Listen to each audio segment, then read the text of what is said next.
halka maanta la taagan yahayse xagee loogaga dhaqaaqi karaa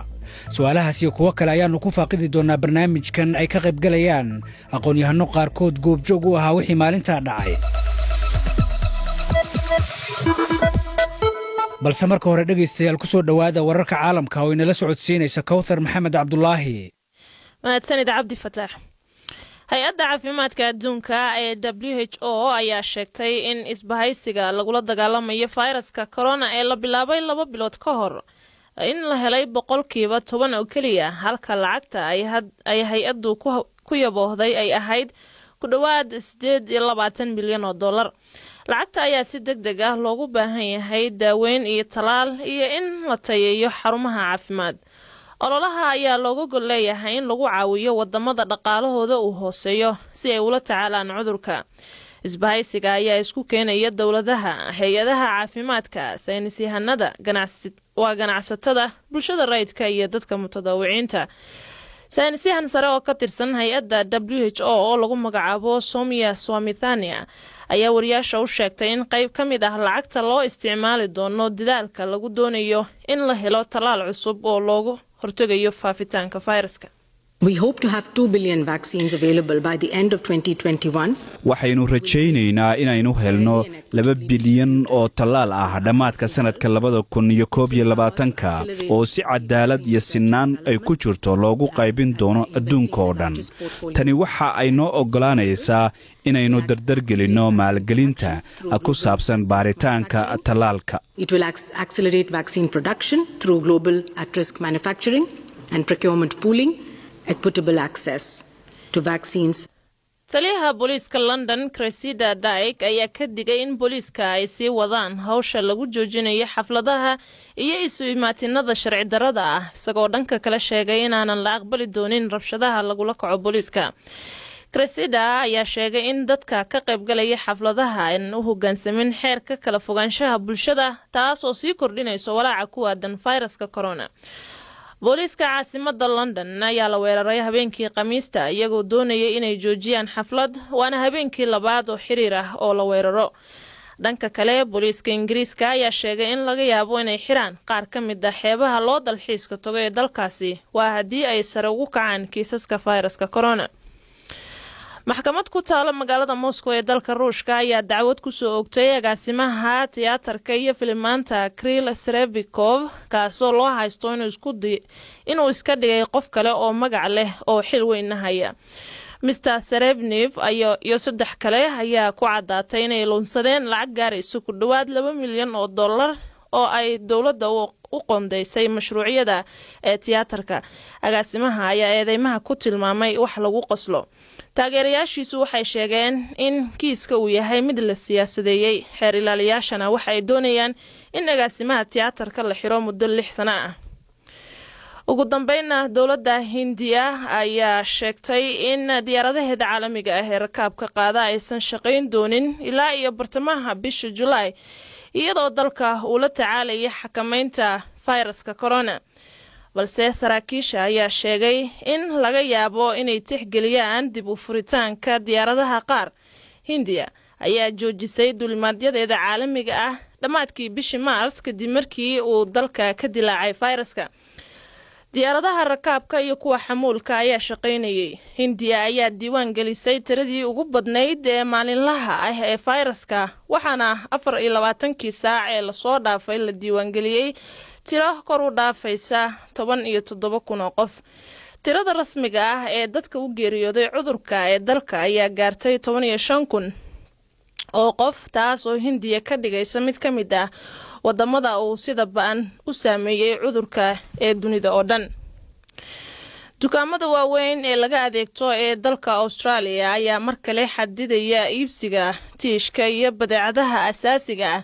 kadib markii ay kordheen kiisaska fayraska corona ee gobolka Victoria ee dalkaasi Australia muuqaal lagu baahiyay baraha bulshada ayaa muujinayay rastooyinka dukaamadaasi waaweyn ee laga adeegto oo maran sababo la xiriira dadka oo aad u iibsaday badeecadahaasi Ra'iisul Wasaaraha Australia Scott Morrison ayaa arintan ku tilmaamay mid qaab daran waxa inta inooga dhan wararka caalamka ee BBC-da markana qaybaha kale ee barnaamijka dooda jimcaha. mahadsanid Kawthar, waxaad dhageysateen warka caalamka waxayna la socodsiinaysay Kawthar Maxamed Cabdullaahi, waxaadna kala socoteen BBC ee dhageystayaal u diyaar garooba qaybaha kale ee barnaamijka. waa tahay kulanti wacan mar kale dhageystayaal meel kastoo aad inaga maqlaysaan. waa Cabdulfataax Ibraahim Cagayare oo idinla socodsiinaya barnaamijka waxay la tahay dooda jimcaha ee galabta oo kale aad ka maqli jirteen BBC-da. galabtana waxaanu eegaynaa 60 sano ka hor maanta oo kale waxaa xorriyadda qaatay gobolladii waqooyi ee Soomaaliya ee haatan ah jamhuuriyadda goonistaaggeeda ku dhawaaqday ee Somaliland, taas oo maalmo kadib waa kowda Luuliye la midowday gobolladii koonfurta sidaana ay ku dhisantay jamhuuriyaddii Soomaaliya. 60 sano kadib wax badan ayaa isbedelay. koonfurta waxaa ka dhacay dagaallo wajiyo badan leh, waqooyigana waxa ay ku dhawaaqeen gooniisutaag, hase yeeshee weli lama aqoonsan. barnaamijkan waxaanu ku gorfayn doonaa arrimo badan oo muhiima, waxaanan kaga jawaabi doonaa waxa keenay in waagaasi ay israacaan waqooyiga iyo koonfurta, maxaa khaldamay israaci kadib, maxaa la sixi karay, halka maanta la taagan yahayse xagee loogaga dhaqaaqi karaa. su'aalahaas iyo kuwo kale ayaanu ku faaqidi doonaa barnaamijkan ay nagala qaybgalayaan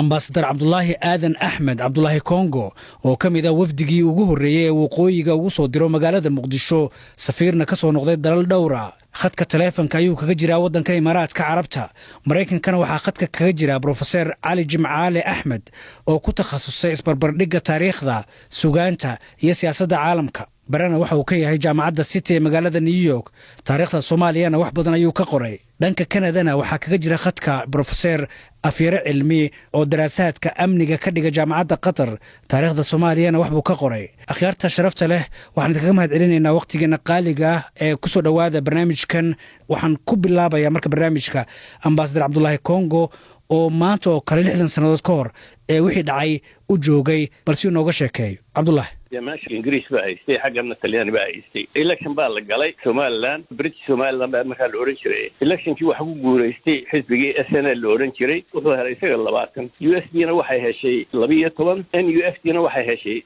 إنجليز كنا لبية طبعا بكلها برلمانك مركي برلمانك عايزتين وحيوجوه الرئيسيين بقى حرية إسرع بان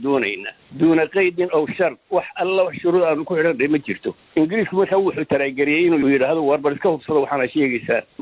مركي الحسبي محمد حاج بريء قال وحنا كدرها حسبي وكم رحبها وهو هذا لاين وأن كل جري أنا يا وحى أريده يكون ساونا إسرع برلمان كيروي محمد بحوس كده إنه يرى واربر هرت هذا أنهم صاروا حتى شركات بالوكالة تجابوي والله بني المال أشياء هولدرز كيهين يا الوكالة تجاي بالهرت marka hore aan hubsano waxa jira meeshana marka waxa yiqiinay xamar saddex nin baa yiqiinay Michael Mariano oo NUF taha iyo nin la oran jiray Ismaaciil Naxar iyo ina Salool nin la oran jiray marka Michael Mariano wuxuu joogay xamar markaas waxay nagu yiraahdeen amar baa la siiyay ninkii maxaad xaajibaan igaalo waxa la yiri waftigii wasaaradda ha ka hayso afar wasiir baa marka ahaa iyo lix wasiir oo ah Ingiriiska yaa la yiri ka hayso oo tag xamar oo Soomaali weyn inaynu isku darsano ayaan doonaynaa anagu marka lama helin marka xorriyada waxba markii aan xamar tagnay dadka reer xamarku xamar marka joogay airportkii mala miles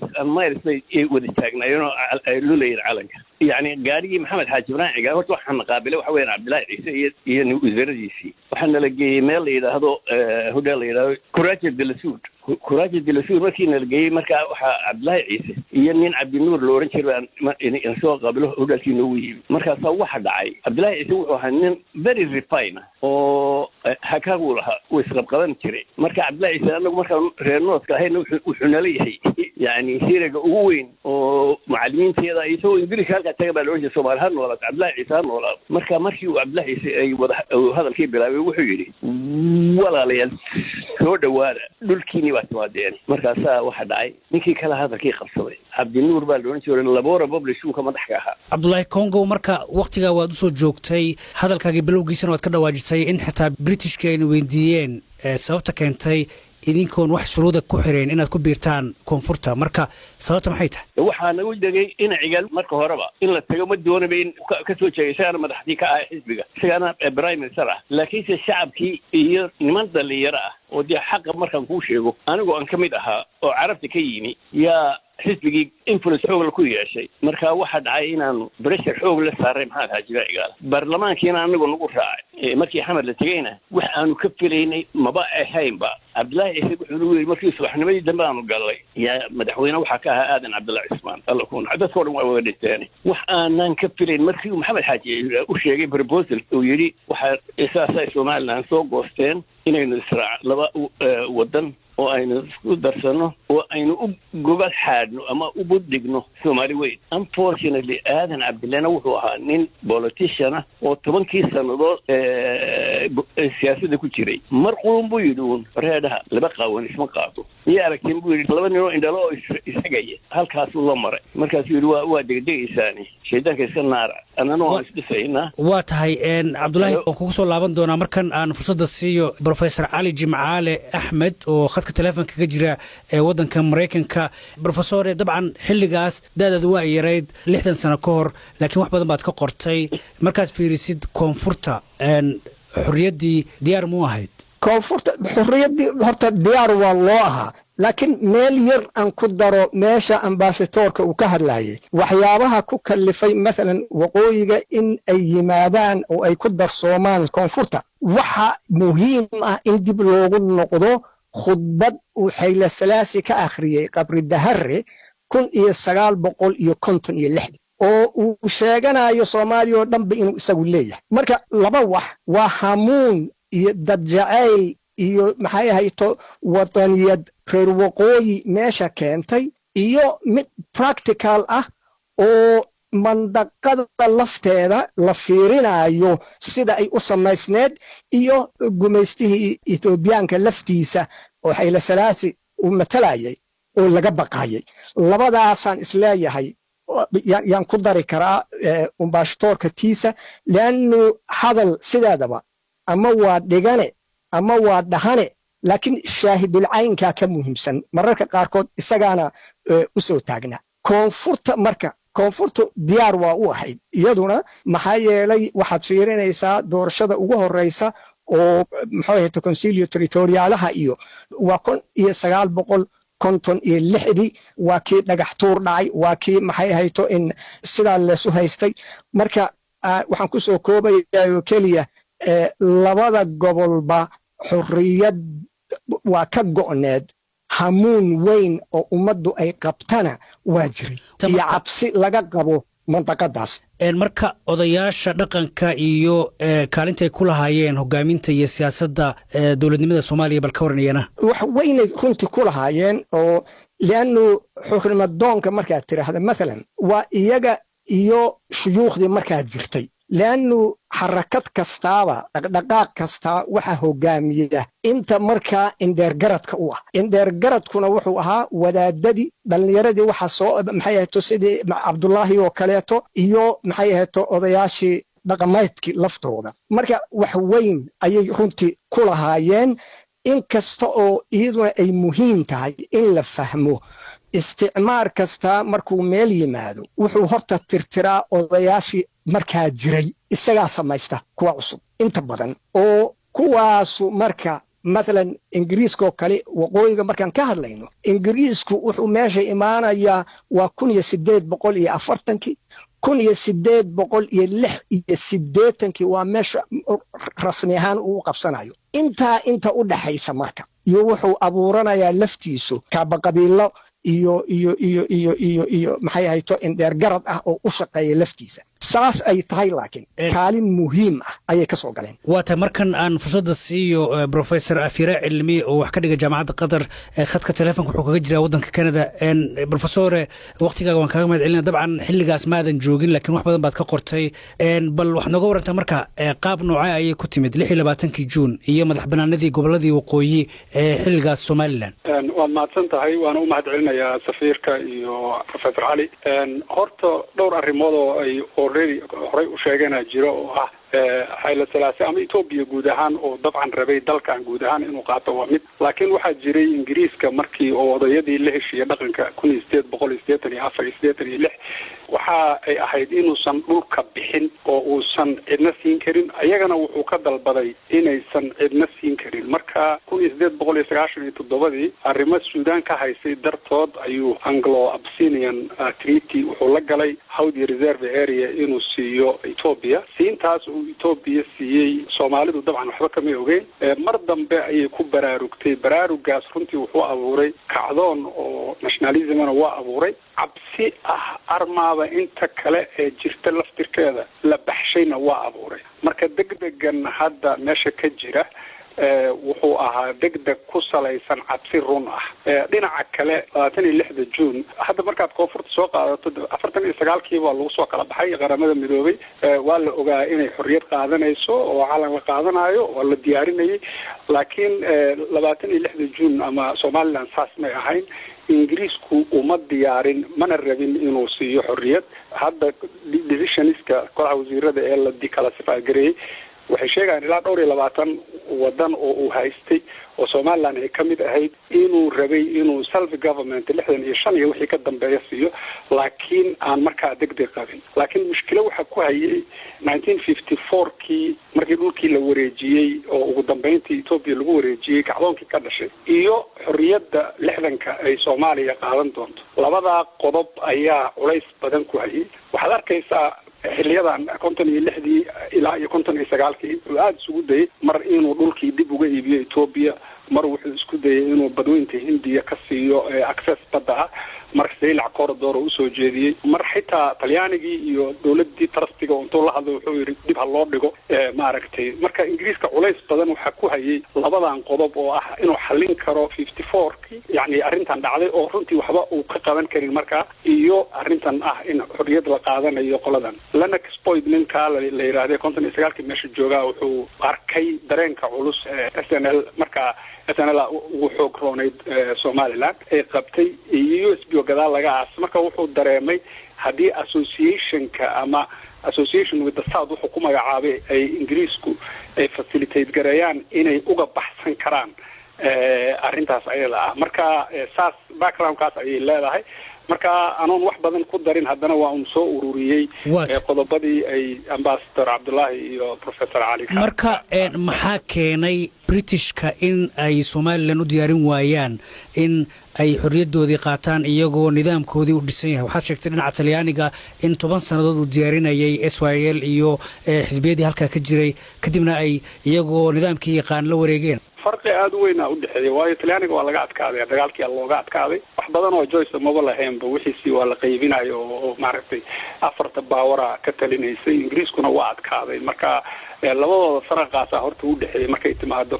colonies-ka ay kala haysteen ama protectorates-ka waxa ay kala ahaayeen laakiin midda kale oo runtii muhiimka ahayd waxay ahayd oo Ingiriiska xitaa Baffin Plan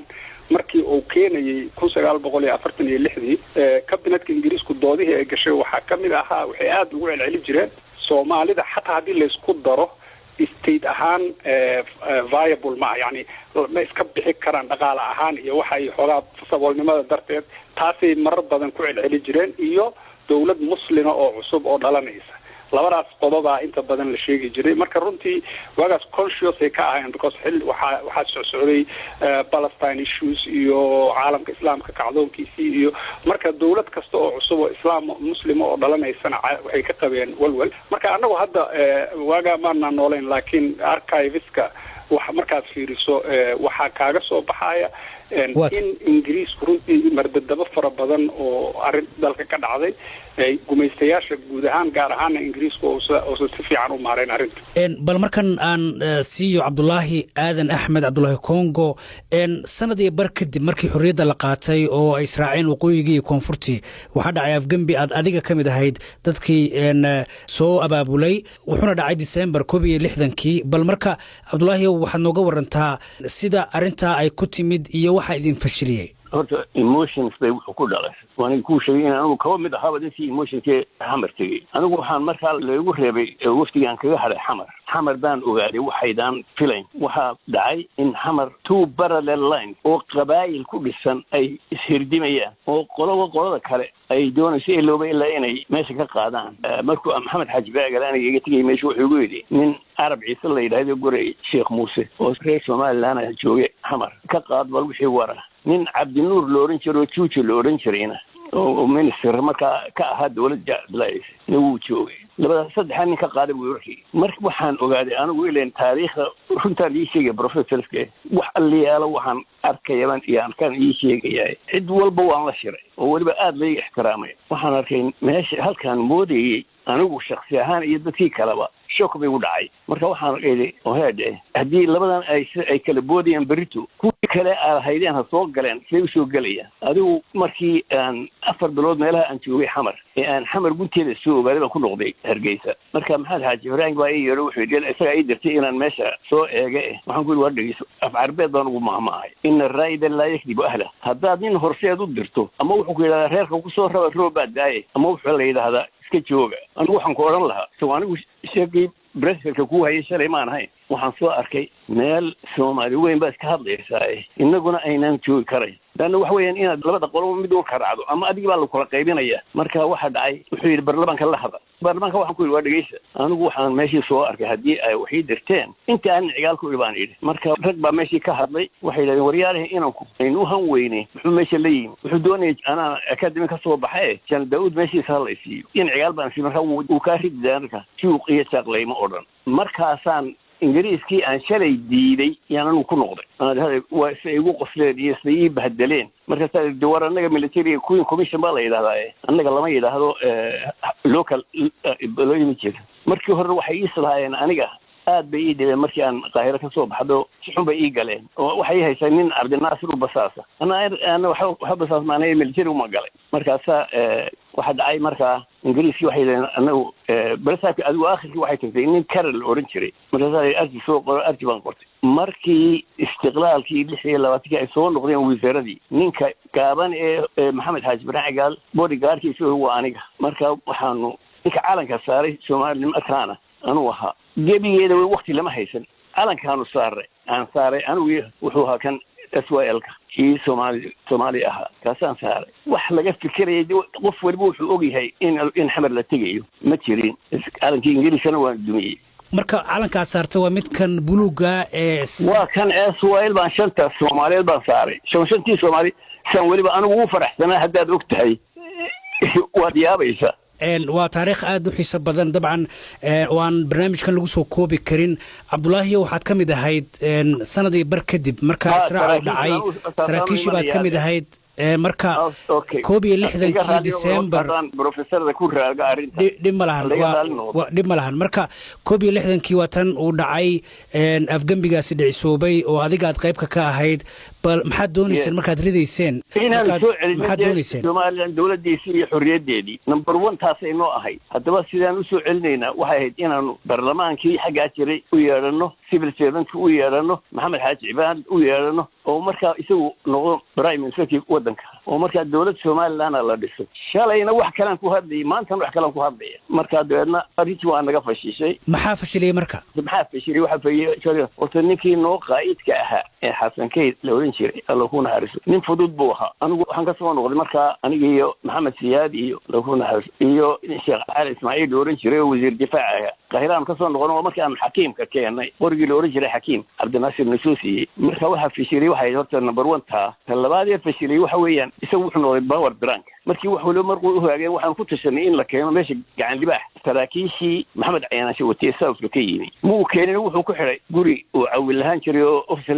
agtiisa ragna waa loo qabto gaarbe ka hayeen nin sarkaal ahaa Cabdullaahi Saciid Abal orange Allah ku naxariiso waxa dhacay inan yar oo ilaano wuxuu hay joogay military agtiisa habeenkii inaan subaxii quraac u geynayba askari la kulantay markaasuu yidhi waxaan u geynay saraakiisha halkan ku xidhan saraakiishana waxaanu ku heshiinay in non commission officerska la dallacsiiyo isaga waa iga diiday aniga walba qof baan hay waa iga diiday laannu anna burcaan tegey isaguna hargeysa joogay marka waxa weeyaan nimankii yaa la soo saaray xasan oo la shirayay dowladdii joogtay headquarterka hargeysa markaasay rasaas dhacdo xasan iyo waa soo araray oo wuxuu wadaa markaa jaamac maxamed qaali baa la socda shaladii baa nimankii markii ay ogaadeen in la fishay nimankii lasoo saaray iyo xasankii daawacmay anna waxaan joogaa meeshii marka maxamed caynashaa soo fadhiistay meeshii wuu ii sheegay wixii inay khaldameen wuxuu yidhi adeer ninkii waa laba ummadii baabiiyey marka wadda aan inqilaab ahayn wax ma ku raadiseen oo waktigaa naftiisa 100 xaajo dhacday hargeysa markaanu soo gallo sida shacabku noo wax horta hargeysa oo dhan waa la raray xamar baa la geeyey civil servantkii